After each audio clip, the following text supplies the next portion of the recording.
আমিও চাই তুমি যুবক হাদির মতো দাঁড়াও আর হুঙ্কার দিয়া বলো, মৃত্যু জীবনে একবার হবে, তবে শাহাদাতের মরণ চাই। কোন বেঈমান আর নাস্তিকের কাছে মাথার মতো করে মরতে চাই না। ভয় পাইতেছেন না? তোরা 100 যুবক স্লোগান দিলে কোন পৃথিবীর কোন মাস্তান সামনে দাঁড়াইতে সেই সাহস আছে? তোরও সাহস নেই।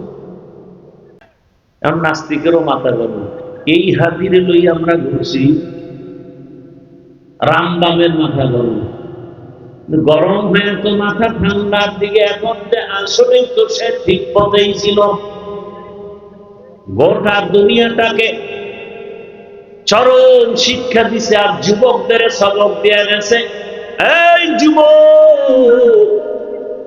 বেহায়ার মতো যারা টাকার পেছনে দৌড়াও, তাকায় দেন হাদি রাস্তা দিয়া হাঁটে, মানুষ এসে টাকা হাতে দিয়া দেয়। এই টাকার গোলামের পায়খানা খাওয়ার জন্য দৌড়াও দিন রাত, চেহারাটা ভূতের মতো করে ফেলেছো, ঘুম নাই, খানা নাই। আরো কি বলছে, আমরা টাকা না দিলে মেরে ফেলবো। দাঁড়ায় রয়েছে, কথা বলতেছে, একজনে 50,000 টাকার পান্ডিল দিয়ে সারা ওয়ার্ল্ডের থেকে টাকা আসে তার অ্যাকাউন্টে। এটা কি পাওয়ারে? হ্যাঁ, যুবকের শিক্ষা নেওয়া দরকার।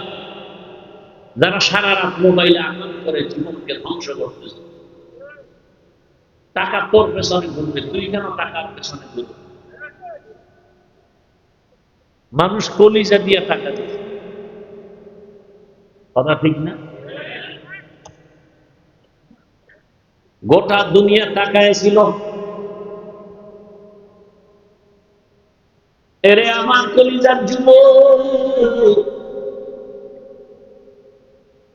কি পরিমাণ সম্মান আল্লাহ দিয়েছেন টাকার কারণে না, ক্ষমতার কারণে না। নৈতিকতা আর সুন্দর আদর্শ, সুন্দর চরিত্র। গোটা দুনিয়াতে আর ডাক্তার জাকির নায়েকরে কে না চিনে, কে না জানে। হোমিওপ্যাথিক ডাক্তার টাকার গরমে কেউ চিনে না, ক্ষমতার গরমে চিনে না।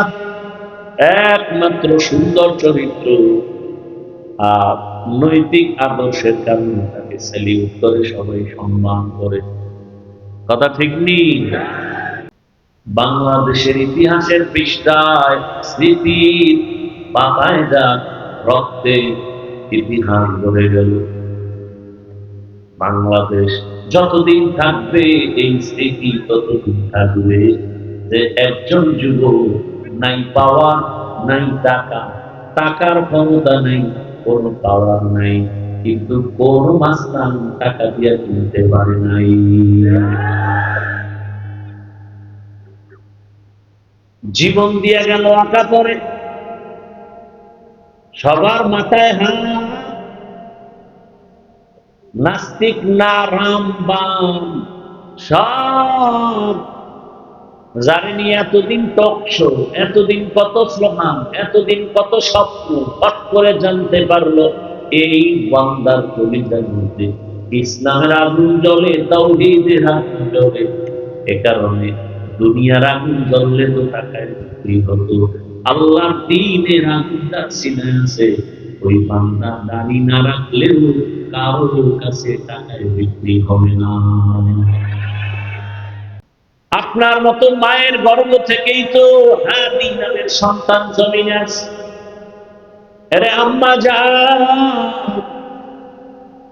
আপনার মতো কত মা পর্দা করে, নামাজ পড়ে, স্বামীর মাল হেফাজত করে, মোবাইলে সময় নষ্ট করে না। আপনি কেন পারবেন না রে মা? অযথা মার্কেটে ঘুরে ঘুরে কেন নিজের ক্ষতি করেন, নিজের সন্তানটার ক্ষতি করেন?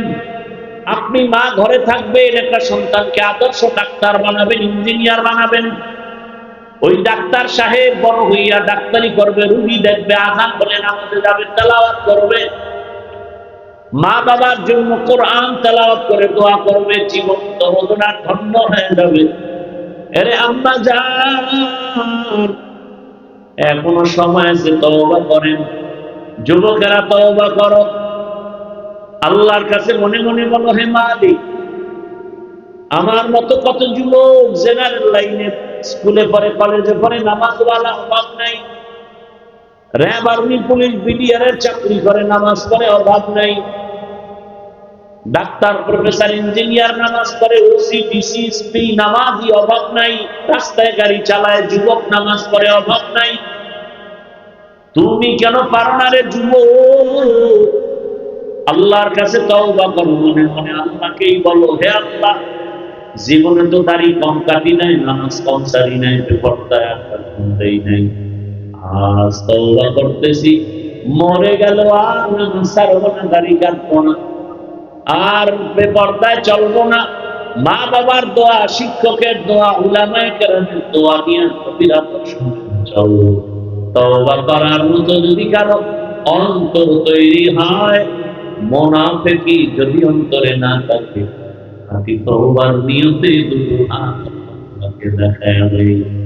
আয় আল্লাহ, হাতগুলো কবুল করে নেন, তওবা কবুল করে নেন, তওবার উপরে মজবুত হইয়া চলার মতো তৌফিক দান করেন, আমিন। কোরআনে হাকীমের আয়াত কিছু একটি হাদিস পড়েছি, ইখলাসুল নিয়তের সমন্বয়ে, সহি নিয়তে, সহি তরিকায়, সহি কিছু কথা আমাদের বলার মতো আপনাদের শুনবার তৌফিক দান করেন। ইয়া আইয়ুহাল্লাযীনা আমানুত্তাকুল্লাহ হাক্কা তুকাতিহি। আল্লাহ বলেন, হে দুনিয়ার মানুষ, তোমরা আমি আল্লাহকে ভয় করো, তাকওয়া অর্জন করো, ভয় করার মতো হক আদায় করো। ওয়ালা তামুতুন্না ইল্লা ওয়া আনতুম মুসলিমুন।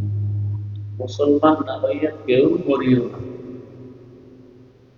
নবীজি বলেন, আলা কুল্লুকুম রাঈন ওয়া কুল্লুকুম মাসউলুন আন রাঈয়াতিহি। সাউন্ডটা ঠিক করো ভাই, গুম গুম করে, স্পষ্ট করো, সাউন্ডটা সফট করো, হার্ড করো না। দুনিয়ার উম্মত, তোমরা সবাই দায়িত্বশীল। আল্লাহর আদালতে দায়িত্বের কারণে জবাবদিহিতার কাজ করায় তারা।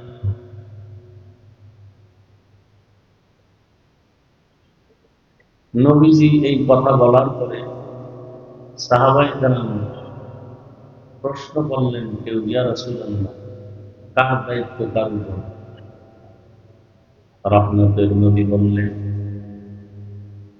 দুনিয়াতে যারা কর্তা হয়, গার্ডিয়ান হয়, অধীনস্থদের জন্য, ওই অধীনস্থদের জন্য প্রত্যেক গার্ডিয়ান দায়িত্বশীল, অভিভাবক দায়িত্বশীল। যেমন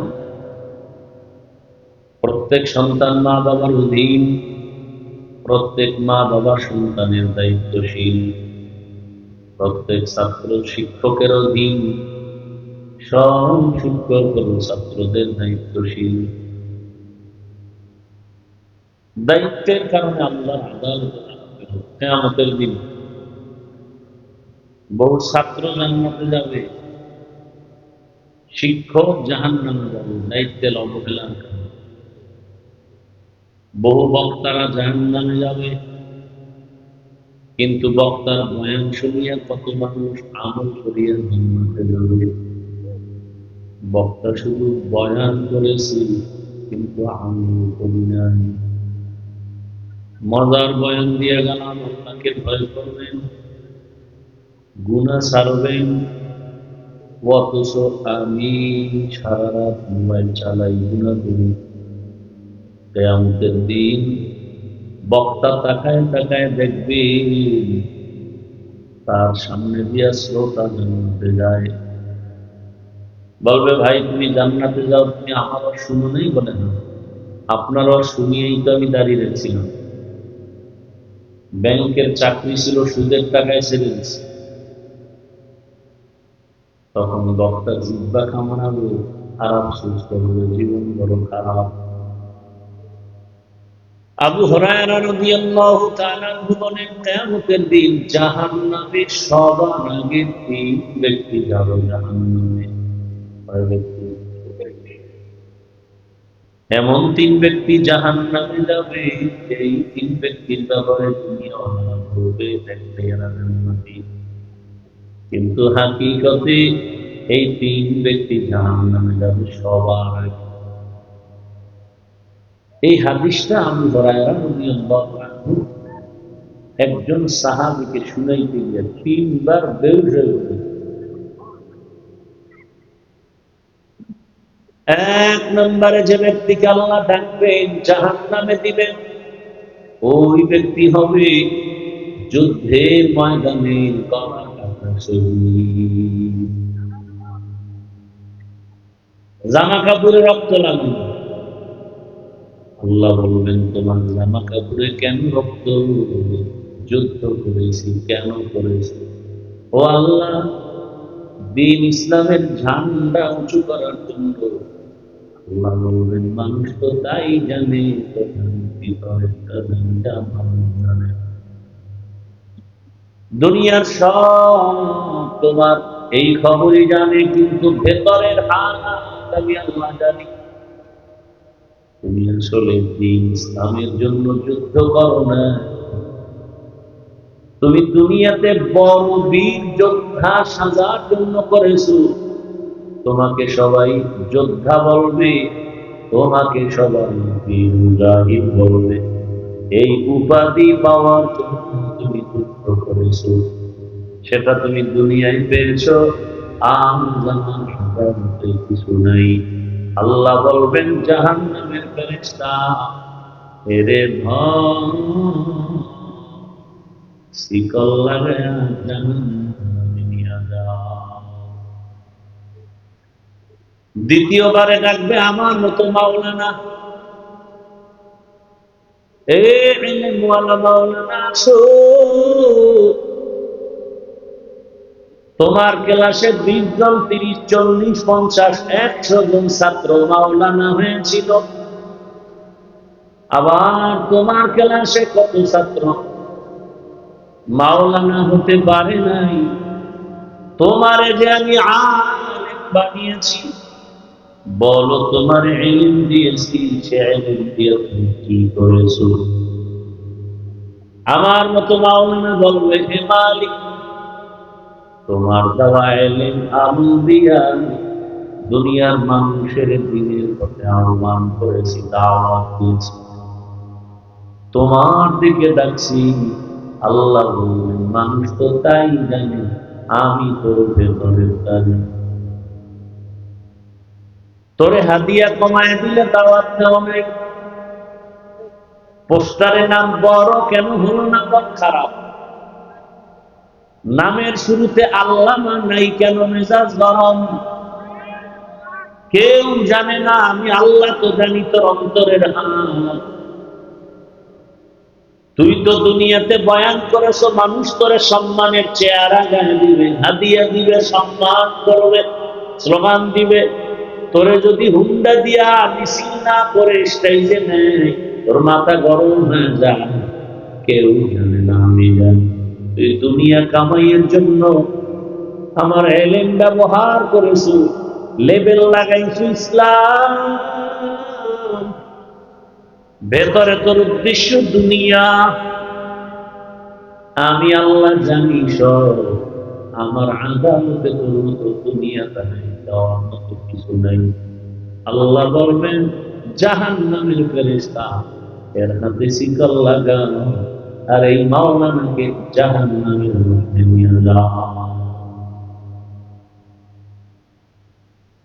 মাওলানা জাহান্নামে যাবে, আপনার উপায় কি হবে? শহীদ জাহান্নামে যাবে, আপনার উপায় কি হবে? তৃতীয় যে হবে ডাকবেন দানবীর, টাকাওয়ালা। এই টাকাওয়ালা, দুনিয়ার কত বাহাদুরি করেছো, টাকাওয়ালা বানাইলাম। তোর কাজের লোকের অভাব নাই, তোমাকে আমি গরিব না বানাইয়া টাকার মালিক বানিয়েছি। বলো তুমি কি করেছো? টাকাওয়ালা বলবে হে আল্লাহ, তোমার দেওয়াই টাকা পাইনি, মসজিদ করেছি, দিনের কাজ করেছি। আল্লাহ বলেন দুনিয়ার সবাই তো তাই জানে, আমি তোর ভেতরে জানি। তুমি মানুষের দান করেছো, মাদ্রাসায় দান করেছো, মানুষ তোকে দানবীর বলবে, সম্মান দিবে, এই মারহাবা পাওয়ার জন্য। তোর নামে যদি মারহাবা না দেয়, মনে চাইতো তুই দানটা ফিরাই নিবি। তোর যদি দাওয়াত না দেয়, সবার উপরে নাম না দেয়, তুই আউযুবিল্লাহ পার না, কিন্তু টাকার মাস্তানিতে কত আলেমে উপরে বাহাদুরি করে বসে। সব আলেমদের নিচে বসাও, আমার সিংহাসনে বসাও, আলেমের উপরে বড় করে দাঁড়াও। দান করছো 50,000, চায়ের দোকানে চাপাবাজি করছো, পুরা সিদ্ধি করেছো। আল্লাহ বলবে, দুনিয়াদারকে ধন জাহান্নামের শিকল লাগায় জাহান্নামের দিকে নিয়ে যাও। এই তিনজনের হালাত যদি এমন হয়, আপনার আমার কি উপায় হবে? একটু চিন্তা করা দরকার আছে না নাই? আল্লাহর নবী বলেন, দায়িত্বশীলরা সাবধান, আল্লাহর আদালতে জবাবদিহিতার কাঠগড়ায় দাঁড়াতে হবে। ও বাবা মা, সন্তানের হক আদায় করেছো কিনা জবাব দাও। ও শিক্ষক, ছাত্রদের উপরে তোমার দায়িত্ব পালন করেছো কিনা জবাব দাও। ও স্বামী, স্ত্রীর হক আদায় করেছো কিনা জবাব দাও।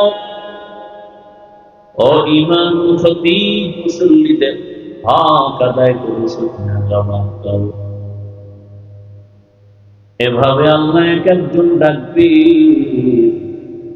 একজন সাহাবী আবার প্রশ্ন করলেন, ইয়া রাসূলুল্লাহ, আমার মা নাই, বাবা নাই, ভাই বোন নাই, স্ত্রী সন্তান নাই, আমি একা, আমার কোন দায়িত্ব আসেনি? রাহমাতুল নবী বললেন, ও সাহাবী, আপনার দায়িত্ব কি জানেন? আপনার অঙ্গ প্রত্যঙ্গ দায়িত্বের জবাব দিতে হবে।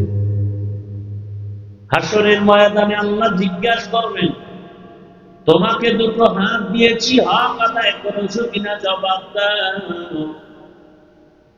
দুটো চোখ দিয়েছি, হক আদায় করেছো কিনা জবাব দাও। জবান দিয়েছি কথা বলার জন্য, আমার জবানের দায়িত্ব পালন করেছো কিনা জবাব দাও। অনেক গুনাহগারেরা আল্লাহর শাস্তির ভয়ে বলবে না করেছে, আল্লাহ জানে দায়িত্ব পালন করে নাই। আল্লাহ তখন বান্দার আসল জবান বন্ধ করে ঠোঁটকে বলবে কথা বলো, হাতকে বলবে কথা বলো। اليوم نختم على أفواههم وتكلمنا أيديهم وتشهد أرجلهم بما كانوا يكسبون.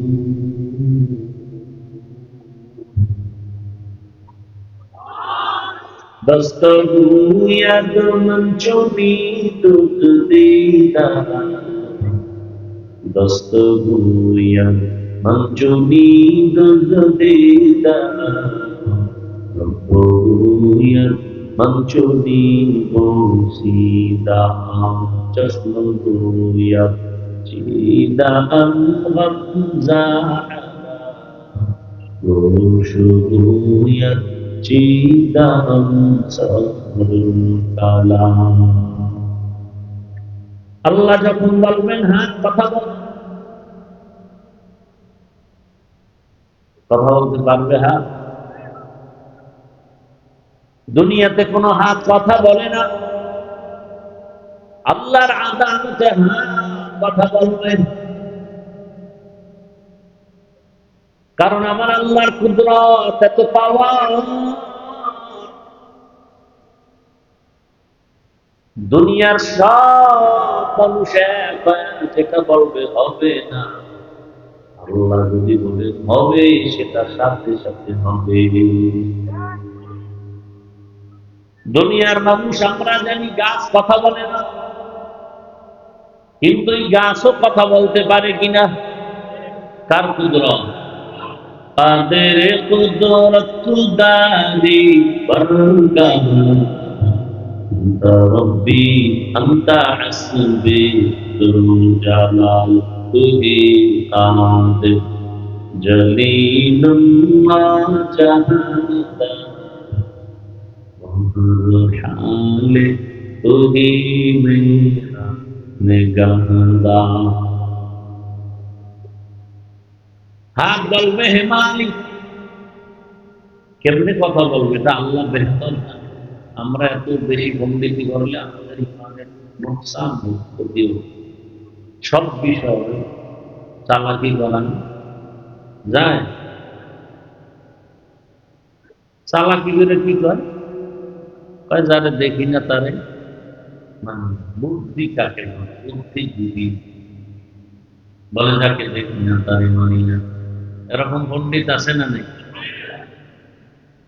তুমি যে যারে বাবা ডাকো, এই বাবা তো আসল বাবা, তুই দেখছো বাবা ডাকো। হসপিটালে কত মা সন্তান বিক্রি করে দেয়, ওই সন্তান যে ঘরে গিয়ে আরেকজনের বাবা ডাকে, এটা তো আসল বাবা না। এরকম বেচা কেনা হয় কি? এখন তো মানুষ বেচা কেনা হয়, যারে বেচে জানি না, যারে বিক্রি। আর এক দল আরো পশুর থেকে খারাপ মানুষ আছে, ওরা ভোটের আগে রাত্রে নিজে নিজে বিক্রি হয়। বাজারে গিয়ে মুরগি কিনবেন 500-1000 টাকা, একটা খাসি কিনবেন 20,000, গরু কিনবেন 1 লাখ। আর মানুষ ভোটের আগের রাতে বিক্রি হয় 500 টাকায়। বুঝা গেল এরা পশু না, পশুর থেকেও খারাপ। তো পূজাও সুন্নাতে আহমদ পূজা মোহাম্মদ কৈবুস বক্তরা মান আহাব্বা সুন্নতি কওলে রাসূল আশতায়ে কানা মাই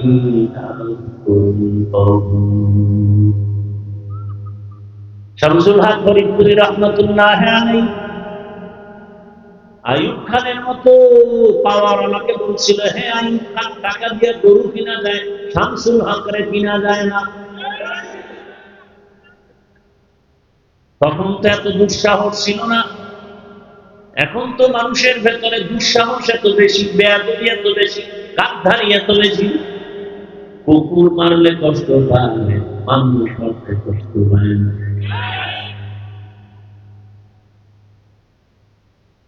আর টাকায় বিক্রি হয়ে যায় মানুষ, অথচ এটাই তো চিরন্তন কথা।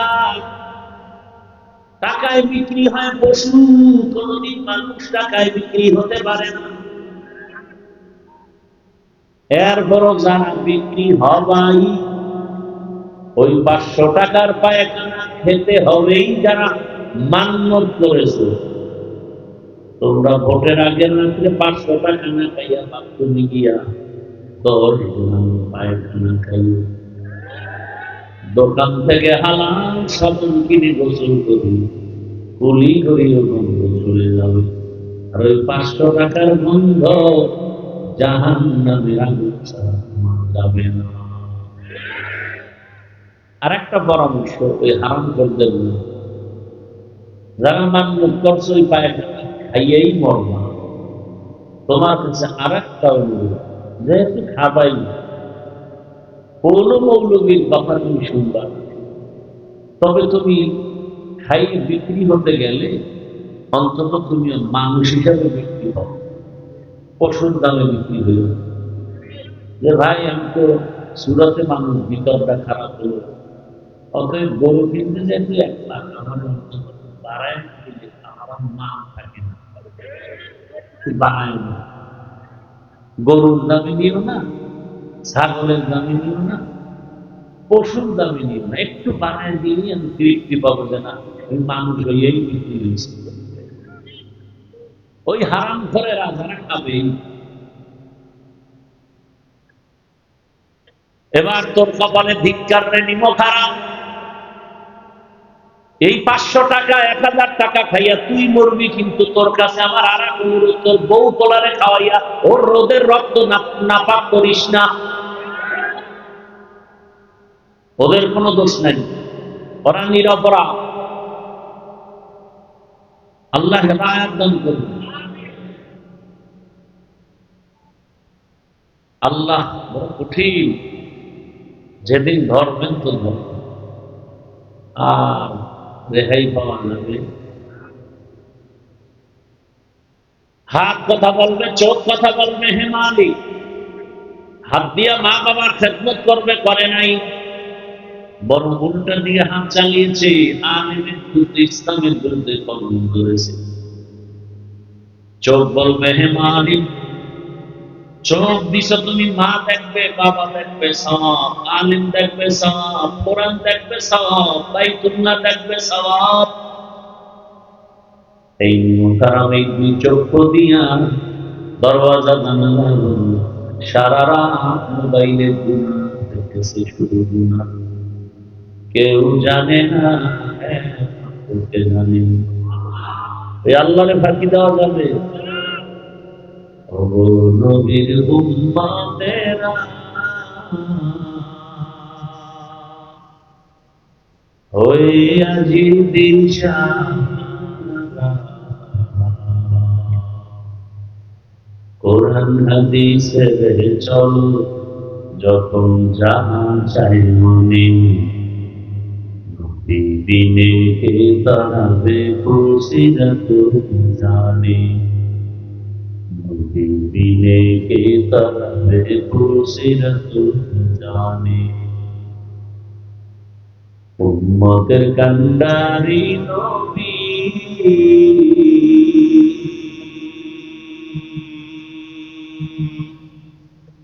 কাঁদছেন উম্মতের লাগি,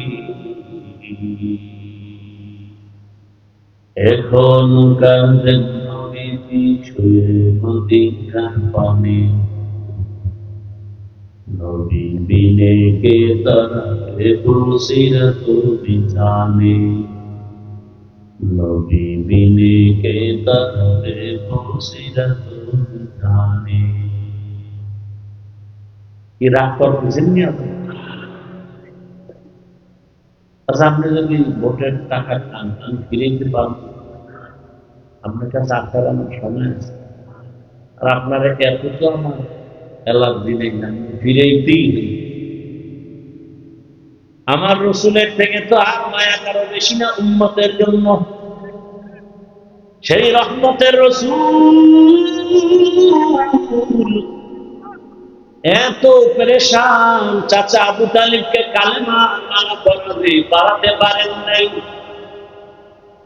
আল্লাহ আয়াত নাযিল করলেন, ইন্নাকা লা তাহদি মান আহবাবতা ওয়ালাকিন্নাল্লাহা ইয়াহদি মান ইয়াশা। হে রাসূল, আপনি যাকে ভালোবাসবেন তাকেই কালেমা মানা করাতে পারবেন না। আপনি চাইলে হবে না, আমি চাইলে হবে। আরে আমার যুবক, পর্দার আড়ালের মা বোনেরা, বৃদ্ধ বাবাজি, আল্লাহর আদালতে হিসাব দেওয়া লাগবে, সেই ভয় অন্তরে যার আছে তাকে কোটি কোটি টাকা দিবে। ওই বান্দা বলবে, জীবন দিব, টাকায় বিক্রি হব না।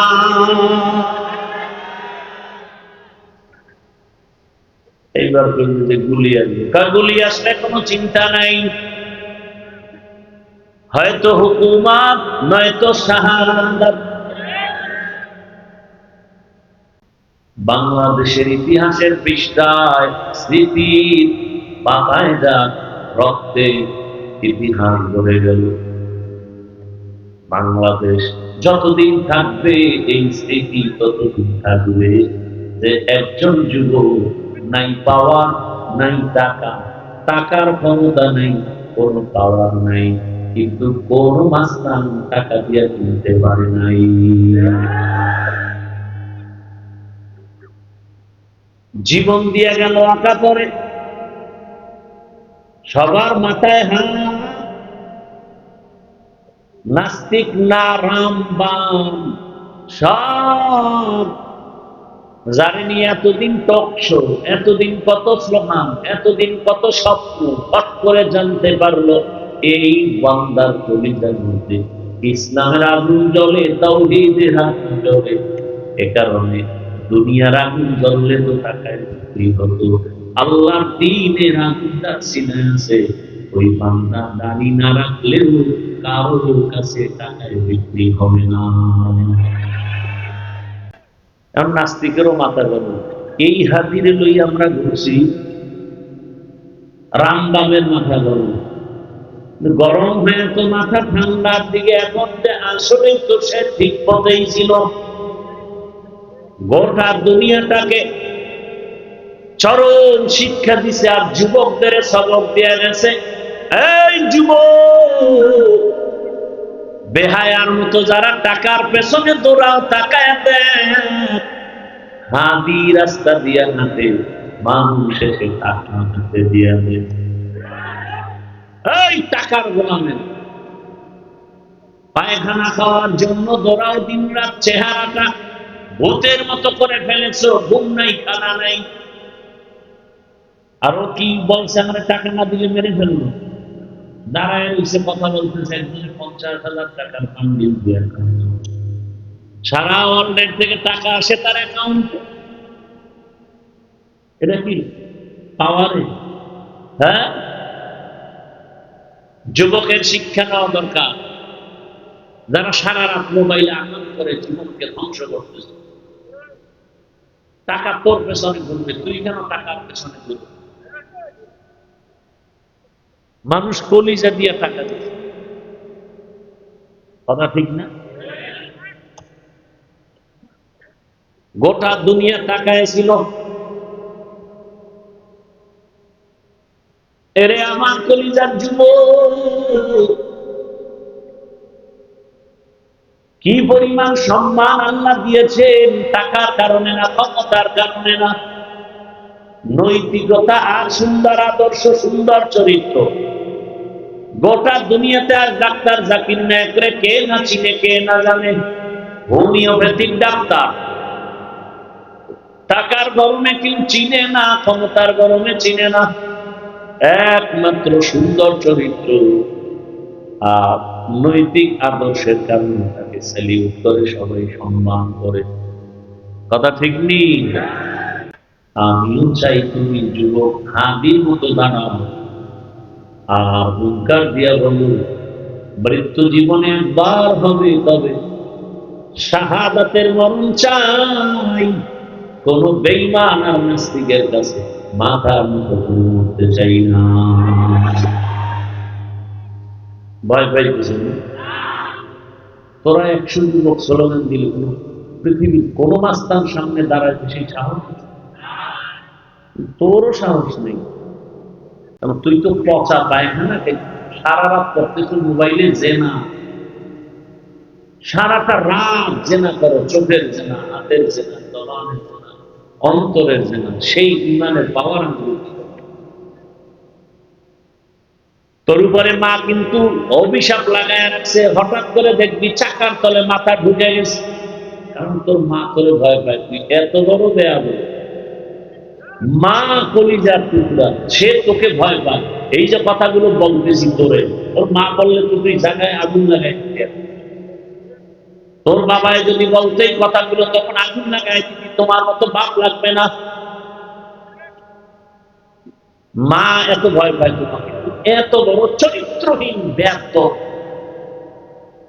যে মা তোমাকে ভয় পায়, তোমার কপাল কত খারাপ। বাবা ভয় পায়, আমি অনেকে সন্তানটার লাইন আনতে পারি না, কানের পর্দা করে থাপ করে দিলেন, জুতার বাড়ি লাগবে, সমস্যা কোথায়? শাসন করেন, হুজুর কইয়ে কইয়েন না, মায়ের আদি চামড়াটা তুললে বলেন জানা। আর তাই তো হচ্ছে সোনার বাংলা। সন্তান বাবাকে জবাই করে, সন্তান মাকে জবাই করে। কে বলবে তোমাদের এই কথা? আমার কপাল ভালো যে আমি বলতেছি আর তুমি চুপচাপ শুনতেছো। এটা আমার কপাল, আমার কপাল ভালো, শুকর আল্লাহর কাছে। জুমায় বলুক না কোন ইমাম সাহেব আগামী শুক্রবার, তুফান শুরু হয়ে যাবে মসজিদে। কমিটি বলবে 1 মাসের ছুটি। বলবে কেন? বলে শিয়ালের হাতে মুরগি আমার। কি শিয়ালের হাতে মুরগি দিলে যা হয়, সুদখোর ঘুষখোর বেনামাজির হাতে মাদ্রাসা মসজিদের চাবি দিলে তো তাই হবে। দিছে কারা? জিব্রাইল। তারা দিছে। হ্যাঁ, আবার সামনে দিও আসতেছে দেওয়ার টাইম। আবার শিয়ালের হাতে মুরগি দাও।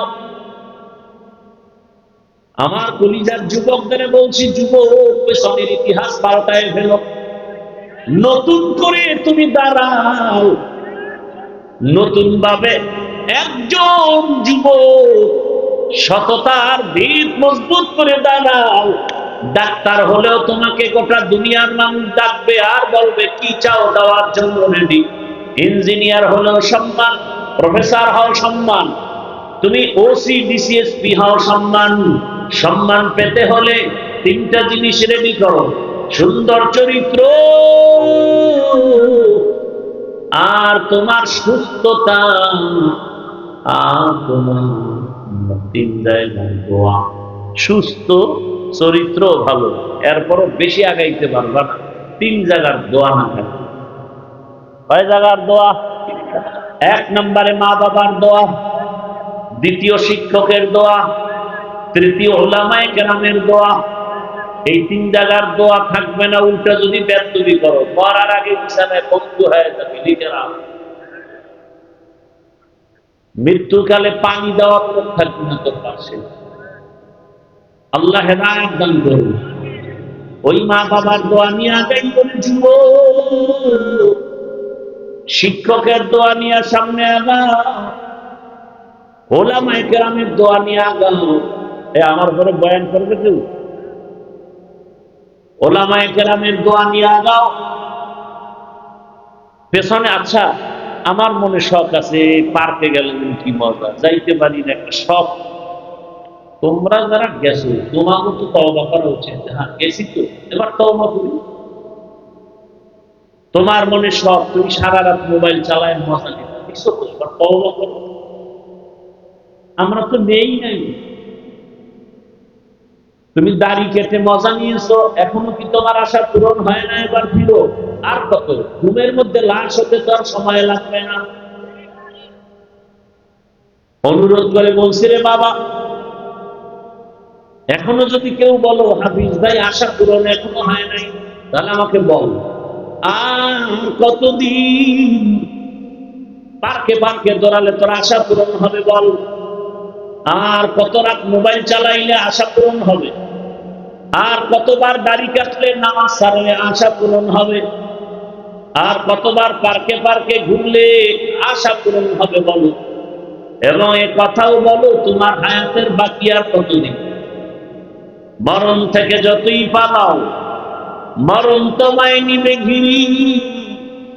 যদিও শুধু আকাশ পানে লুকাও, সেখানে লাগিয়েছি। নদী পথে নৌকা চালাও ও মাঝি ভাই, বেলা ডোবার আগে আমি ডোবা উঠতে চাই। ডুবে গেলে বেলা রে আর উঠে না, ভেঙ্গে গেলে বেলা রে আর জমে না। পর্দার আড়ালের আম্মা জানেরা, বোনেরা, আপনার মতো মায়ের গর্ভ থেকেই তো হাদি নামের সন্তান জমিনে আসে। আরে আম্মা জান, আপনার মতো কত মা পর্দা করে, নামাজ পড়ে, স্বামীর মাল হেফাজত করে, মোবাইলের সময় নষ্ট করে না। আপনি কেন পারবেন না রে মা? অযথা মার্কেটে ঘুরে ঘুরে কেন নিজের ক্ষতি করেন, নিজের সন্তানটার ক্ষতি করেন? আপনি মা ঘরে থাকবেন, একটা সন্তানকে আদর্শ ডাক্তার বানাবেন, ইঞ্জিনিয়ার বানাবেন। ওই ডাক্তার সাহেব বড় হইয়া ডাক্তারি করবে, রুগী দেখবে, আযান হলে নামাজে যাবে, তেলাওয়াত করবে, মা বাবার জন্য কোরআন তেলাওয়াত করে দোয়া করবে, জীবন তরদনা ধন্য হয়ে যাবে। আরে আম্মা জান, এখনো সময় আছে, তওবা করেন। যুবকেরা তওবা করো, আল্লাহর কাছে মনে মনে বলো, হে মালিক, আমার মতো কত যুবক জেনারেল লাইনে স্কুলে পড়ে, কলেজে পড়ে, নামাজওয়ালা অভাব নাই, র্যাব, আর্মি, পুলিশ, বিডিআর এর চাকরি করে, নামাজ পড়ে, অভাব নাই, ডাক্তার, প্রফেসর, ইঞ্জিনিয়ার নামাজ পড়ে, ওসি, ডিসি, এসপি নামাজি, অভাব নাই, রাস্তায় গাড়ি চালায় যুবক নামাজ পড়ে, অভাব নাই। তুমি কেন পারো না রে যুবক? আল্লাহর কাছে তওবা করো, মনে মনে আল্লাহকেই বলো, হে আল্লাহ, জীবনে তো দাড়ি কম কাটি নাই, নামাজ কম সারি নাই, বেপরদায় দেই নাই, আজ তওবা করতেছি, মরে গেল আর নামাজ ছাড়বো না, দাড়ি কাটবো না, আর বেপরদায় চলবো না। মা বাবার দোয়া, শিক্ষকের দোয়া, উলামায়ে কেরামের দোয়া নিয়ে অবিরত চলো। তওবা করার মতো যদি কারো অন্তর তৈরি হয়, মুনাফিকি যদি অন্তরে না থাকে, তাকে তওবার নিয়তে দুটো হাত আল্লাহকে দেখাবে। আয় আল্লাহ, হাতগুলো কবুল করে নেন, তওবা কবুল করে নেন, তওবার উপরে মজবুত হইয়া চলার মতো তৌফিক দান করেন। আমিন।